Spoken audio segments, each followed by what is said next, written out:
ஓடி ஓடி அப்படின்னு ஒரு வார்த்தையை சொன்னார். சொல்லும் போதே அவர் குரல் வந்து தழுதழுத்துடுச்சு. நாங்களாம் இன்னைக்கு ஓடிட்டு தான் இருக்கோம், பலர்கிட்ட ஓடிட்டு தான் இருக்கோம். அது யார்கிட்டலாம் நம்ம சொல்ல வேண்டாம். ஒரு படம் வந்ததுனாலே நம்ம பின்னாடி ஓட வேண்டிய சூழல்ல தான் இருக்கோம்.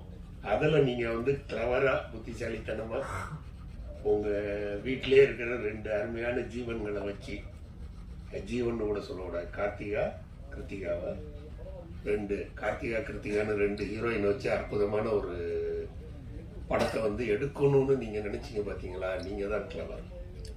அது சொந்தமாக நீங்களே தயாரிக்கணும்னு முடிவு பண்ணது வந்து இன்னும் கிளவரான ஒரு விஷயம். இது பண்ணும்போது உங்களுக்கு சிரமங்கள் வந்திருக்கலாம், நிச்சயமாக வந்திருக்கலாம். ஏன்னா நீங்கள் எடுத்த பாதை வந்து ஒரு புதிய பாதை. ஒரு புது விஷயத்தை நீங்கள் வெளியில் கொண்டுட்டு வரணும் அப்படின்னு நினைக்கும் போது அதில் நிச்சயமாக வந்து சிரமங்கள் வரத்தான்